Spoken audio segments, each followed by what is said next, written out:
देंगे। आइए मैं एक वचन पढ़ता हूँ। मत्ती रचित सुसमाचार 25 अध्याय और 1 से लेकर 12-13 कलम तक मैं पढ़ता हूँ। तब स्वर्ग का राज्य उन 10 कुमारियों के समान होगा जो अपनी मसाले लेकर दूल्हे से भेंट करने को निकली। उसमें से 5 मूर्ख और 5 समझदार थी। मूर्खों ने अपनी मसाले तो ली परंतु अपने साथ तेल नहीं लिया, परंतु समझदारों ने अपनी मसालों के साथ अपनी कुप्पियों में तेल भी भर लिया। जब दूल्हे के आने से देर हुई तो वे सब के सब ऊँघने लगी और सो गई। आधी रात को धूम मची कि देखो दूल्हा आ रहा है, उससे भेंट करने को चलो। तब वे सब कुमारियाँ उठकर अपनी मसाले ठीक करने लगी और मूर्खों ने समझदारों से कहा कि अपने तेल में से कुछ हमें भी दो, क्योंकि हमारी मसाले भूजी जाती है। परंतु समझदारों ने उत्तर दिया कि कदाचित हमारे और तुम्हारे लिए पूरा न हो, भला तो ये है कि तुम बेचने वालों के पास जाकर अपने लिए तेल मोल लो। जब वे मोल लेने को जा रही थी तो दूल्हा आ पहुंचा और जो तैयार थी वे उसके साथ ब्याह के घर में चली गई और द्वार बंद किया गया। इसके बाद वे दूसरी कुमारियां भी आकर कहने लगी, हे स्वामी, हमारे लिए द्वार खोल दे। उसने उत्तर दिया कि मैं तुमसे सच कहता हूँ कि मैं तुम्हें नहीं जानता, इसलिए जागते रहो, क्योंकि तुम उस दिन को जानते हो न उस घड़ी को। प्रभु अपने वचन पढ़े जाने और सुने जाने पर बनासी दे। आमीन। आइए प्रार्थना करें। पवित्र पिता, प्रेमी अनुग्रहकारी परमेश्वर, वचन जो पढ़ा गया उसका अर्थ को समझने के लिए हमें समझ और बुद्धि दे, ज्ञान दे, आत्मा के द्वारा सहायता कर। प्रभु यीशु के नाम से मांगता हूँ। प्यारो, ये घटना, ये उदाहरण, ये जो दृष्टांत तो यीशु ने कहा, जितने भी मसीह लोग अच्छी तरह से जानते हैं कि प्रभु यीशु मसीह ने स्वर्ग राज्य के दृष्टांत कहते हुए 10 कुमारी की दृष्टांत बताया। इसमें 10 कुमारी अपनी मसाले लेकर दूल्हे को मिलने के लिए चले और 10 में से 5 समझदार थी और 5 मूर्ख थी। समझदारों तो ने अपने मसालों के साथ कुप्पी में तेल लिया, लेकिन मूर्खों ने अपने मसाले के साथ कुप्पी में तेल नहीं लिया। और 10 के 10 जब दूल्हे का आने का देर हुआ तो धोखा खाती हुई सो गई। और आधी रात को धूम मची कि देखो दूल्हा आ रहा है, उससे मिलने के लिए चलो। तो 10 कुमारियाँ जो उठ गई थी, सो गई थी, वो उठी और अपने अपने मसाले तैयार करके दूल्हे के साथ मिलने के लिए चलने लगी।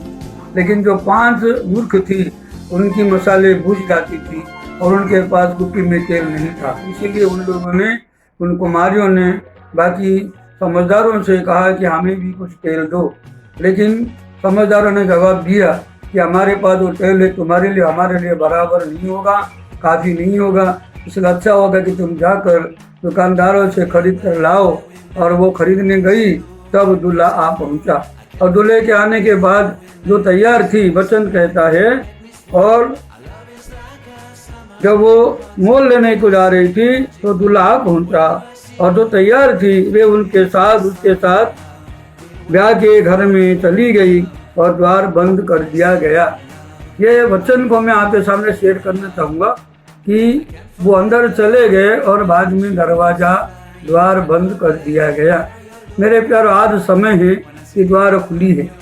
सुसमाचार के लिए द्वार खुला है, उद्धार पाने के लिए द्वार खुला है, स्वर्ग जाने का द्वार खुला है, परमेश्वर के साथ मुलाकात करने का द्वार खुला है। द्वार बंद होने से पहले अंदर आ जाओ, ये मेरी प्रार्थना, मेरी आपसे निवेदन है।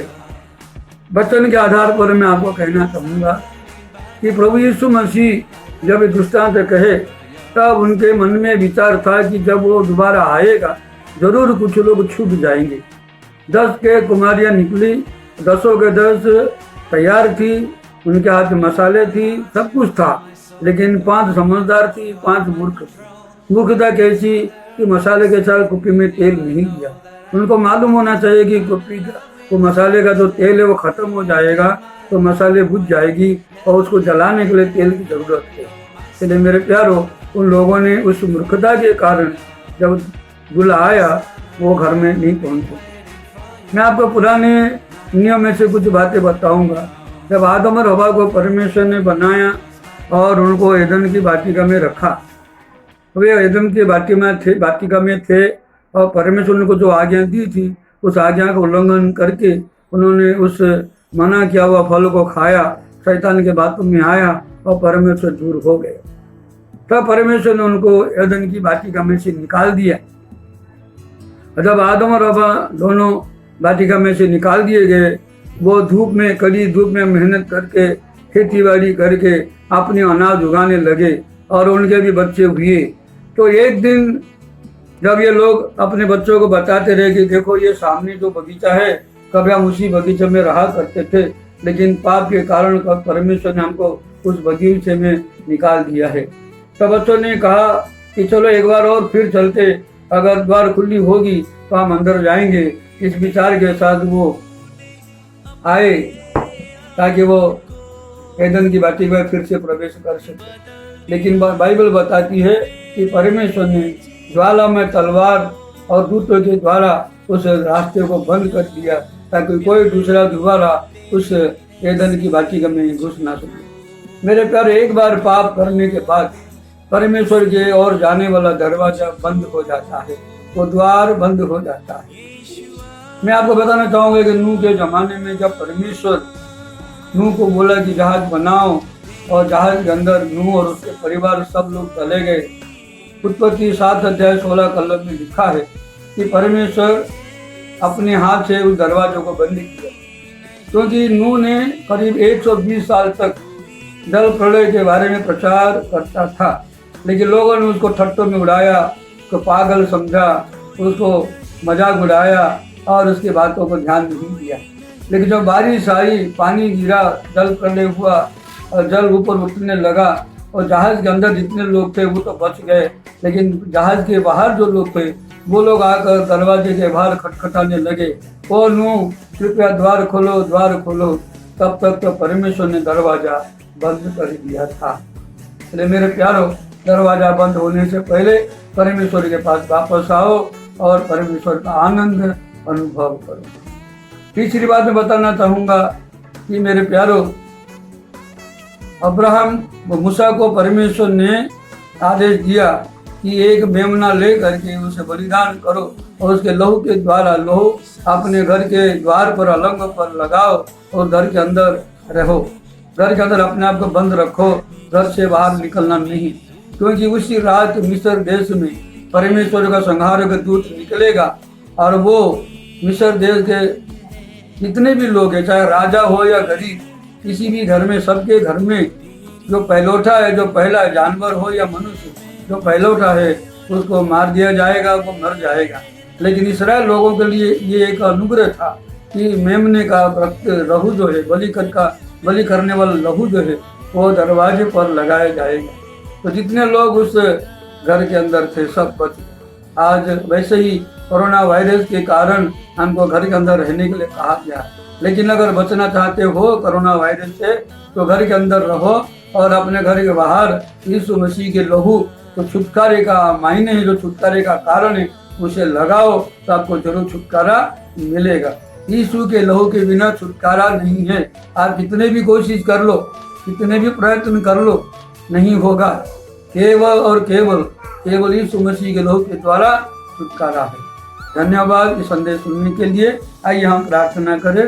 प्रभु मैं धन्यवाद देता हूँ, आपने हमारे लिए एक मेमना बनकर आए, कलवरी के क्रूस पर अपना लहू बहाया, जिसके कारण हमारा छुटकारा हुआ है।